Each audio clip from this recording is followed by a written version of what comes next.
I'm pleased to present you the key features of a COLLIN state-of-the-art medical tube line.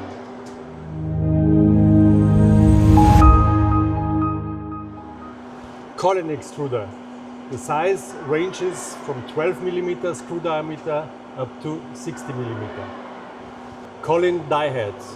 We build die heads for several applications. Means monolayer, multi-layer, monolumen, multi-lumen, or a combination of all. COLLIN vacuum calibration and cooling unit.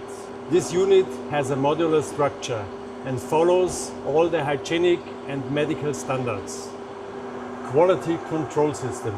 Integrated measuring system to monitor dimensions and quality in real time.